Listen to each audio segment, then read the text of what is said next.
Bismillahirrahmanirrahim.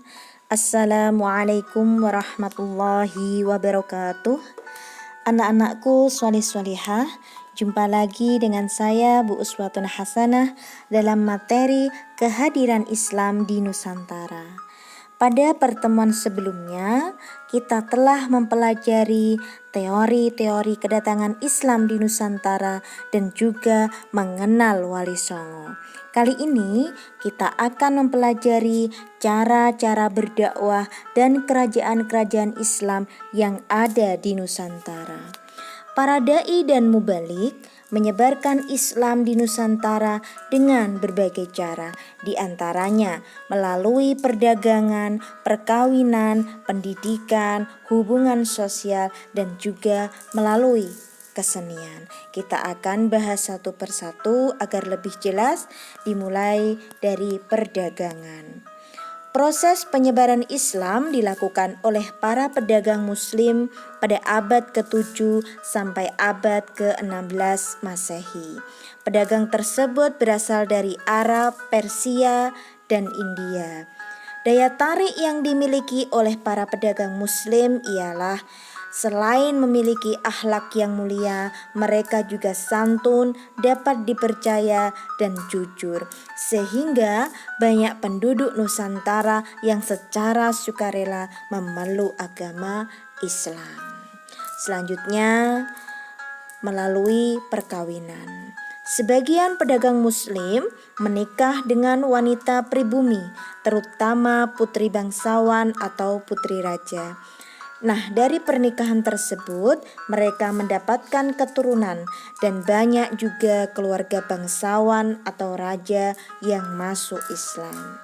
Para pedagang tersebut kemudian menetap dan membentuk perkampungan Muslim yang disebut pekojan, yang sampai saat ini masih bisa dijumpai di beberapa kota di Indonesia. Cara yang lain melalui pendidikan. Para mubalik mendirikan lembaga pendidikan Islam yang fungsinya sebagai tempat pembinaan, pendidikan, dan kaderisasi bagi calon kiai dan ulama. Setelah menamatkan pendidikan, para santri kembali ke kampung halaman masing-masing untuk menyebarkan agama Islam. Adapun nama lembaga pendidikan di tiap daerah berbeda. Di Aceh dikenal dengan nama Meunasah, Dayah, dan Rangkang. Di Sumatera Barat dikenal dengan Surau. Di Kalimantan dikenal dengan Langgar, sementara di Jawa dikenal dengan Pondok Pesantren. Cara selanjutnya ialah melalui hubungan sosial. Para mubalik yang menyebarkan Islam di Nusantara pandai dalam menjalin hubungan sosial dengan masyarakat. Selain memiliki kepandaian yang tinggi, mereka juga santun dan dermawan. Mereka menyampaikan ajaran Islam dengan bijaksana, tidak memaksa dan juga merendahkan. Islam mengajarkan bahwa hak dan derajat manusia semua sama. Yang membedakan hanyalah ketakwaan kepada Allah Subhanahu wa taala. Dengan demikian, ajaran Islam semakin mudah diterima oleh penduduk Nusantara. Selanjutnya, melalui kesenian.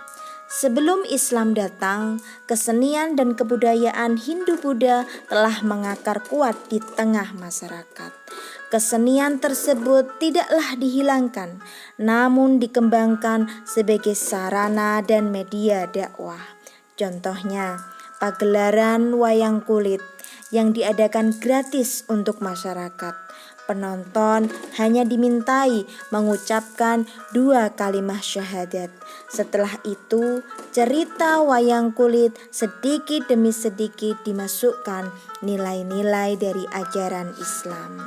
Nah, cabang seni yang dikembangkan para penyebar Islam diantaranya adalah seni bangunan, seni pahat dan ukir, seni tari, seni musik, dan seni sastra. Nah, Demikian cara berdakwah para mubalik. Selanjutnya kita akan mempelajari kerajaan-kerajaan Islam di Nusantara.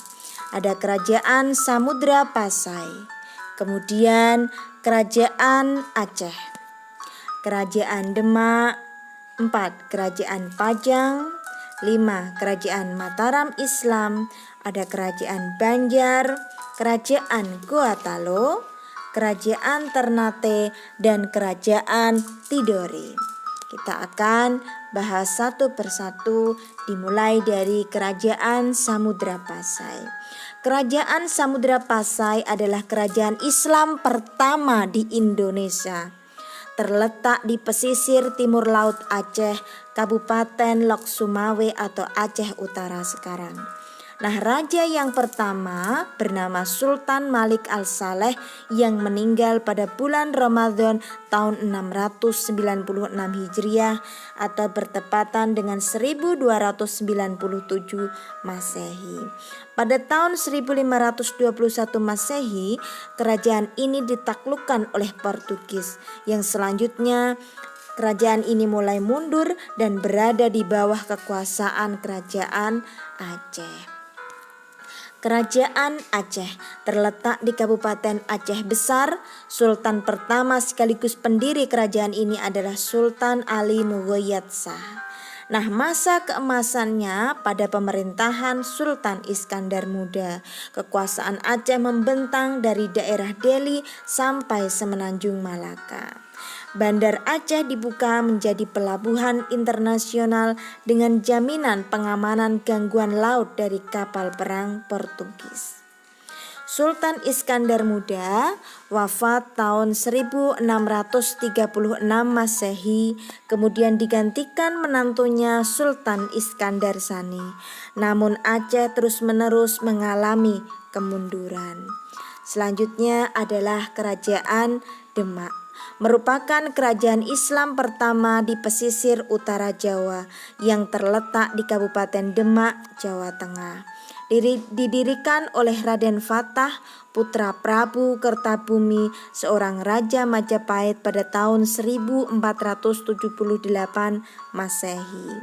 Nah, tahun 1518 Masehi, Raden Fatah digantikan oleh putranya yang bernama Pati Unus atau dikenal dengan sebutan Pangeran Sabranglor.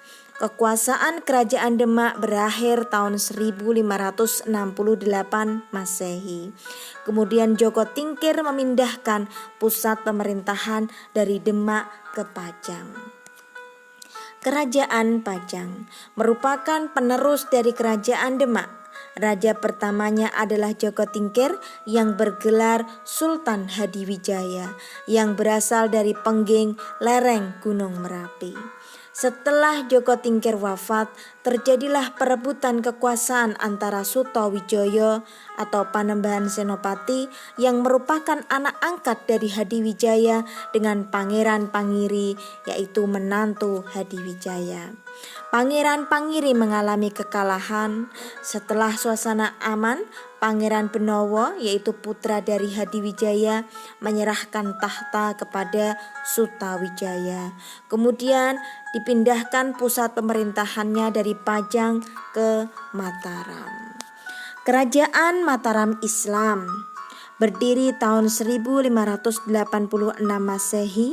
Raja pertamanya Sutawijaya yang bergelar Senopati Ingalaga Sayyidin Panatagama, yang artinya panglima perang dan ulama pengatur kehidupan beragama. Nah, mencapai puncak kejayaan pada masa Sultan Agung Hanyakrakusuma. Prestasi yang dicapai diantaranya daerah kekuasaan yang meliputi Jawa sampai Madura, kecuali Banten dan Batavia, kemudian Palembang, Jambi, dan Banjarmasin. Selain itu, Kerajaan Mataram juga menjadi pengekspor beras terbesar, mengubah perhitungan tahun Jawa Hindu menjadi tahun Islam atau Hijriah. Kemudian menyusun sastra gendeng dan kitab suluk, menyusun kitab undang-undang perpaduan antara hukum Islam dengan adat istiadat atau disebut dengan hukum surya alam. Selanjutnya adalah Kerajaan Banjar, berdiri tahun 1526 Masehi dengan Sultan Suryansah atau Raden Samudra sebagai Sultan pertama. Terletak di Banjarmasin, Provinsi Kalimantan Selatan. Nah, setelah dihancurkan Belanda, pusat kerajaan dipindah ke Martapura. Wilayah kekuasaan Kerajaan Banjar sangatlah luas karena hampir seluruh pulau Kalimantan. Kerajaan Banjar runtuh tahun 1905 Masehi. Raja yang terakhir adalah Sultan Muhammad Seman yang wafat saat melakukan pertempuran dengan Belanda di Puruk Jahu. Kemudian selanjutnya Kerajaan Goa Talo atau disebut Kerajaan Makassar. Tahun 1605 Masehi, Sultan Alauddin dari Goa masuk Islam, sehingga kerajaan Goa resmi menjadi kerajaan Islam. Kerajaan ini mencapai puncak kejayaan pada masa pemerintahan Sultan Malikus Said. Karena apa? Mampu menjalin hubungan internasional dengan raja-raja dan pembesar dari negara luar. Setelah wafat digantikan oleh putranya yaitu Sultan Hasanuddin yang dikenal sangat tegas dan tidak mau tunduk kepada Belanda sehingga mendapat sebutan ayam jantan dari timur. Selanjutnya adalah Kerajaan Ternate, berdiri pada abad ke-13 Masehi, ibu kotanya terletak di Sampalu atau Pulau Ternate. Raja Ternate yang pertama memeluk Islam adalah Sultan Marhum. Setelah wafat, beliau digantikan oleh putranya bernama Zainal Abidin yang sangat giat menyebarkan agama Islam. Adapun wilayah kekuasaan meliputi daerah Mindanao, Filipina, seluruh kepulauan Maluku, Papua, dan Timur. Kerajaan ini mengalami puncak kejayaan pada masa pemerintahan Sultan Baabullah dengan gelar yang dipertuan di 72 pulau. Pelayaran dan perdagangan sangat maju pesat. Memiliki 100 kapal kora-kora untuk menjaga keamanan wilayahnya. Selanjutnya Kerajaan Tidore. Kerajaan Tidore merupakan penghasil cengkeh yang besar dan sangat laku di pasaran Eropa. Kerajaan ini mengalami puncak kejayaan pada masa pemerintahan Sultan Nuku. Beliau merupakan penguasa yang berani dan cerdas. Pada tahun 1801 Masehi, beliau menyerang Ternate, sehingga Ternate dan Tidore berhasil dipersatukan. Sultan Nuku juga berhasil mengadu domba antara Belanda dan Inggris sehingga Belanda dapat diusir dari Tidore. Namun Inggris tidak mendapatkan apa-apa kecuali hubungan dagang biasa. Nah, wilayahnya meliputi Seram, Halmahera, Kepulauan Kai, dan Papua. Demikian yang bisa saya sampaikan, semoga bermanfaat bagi kita semua. Terima kasih atas perhatiannya. Jangan lupa like dan subscribe. Wassalamualaikum warahmatullahi wabarakatuh.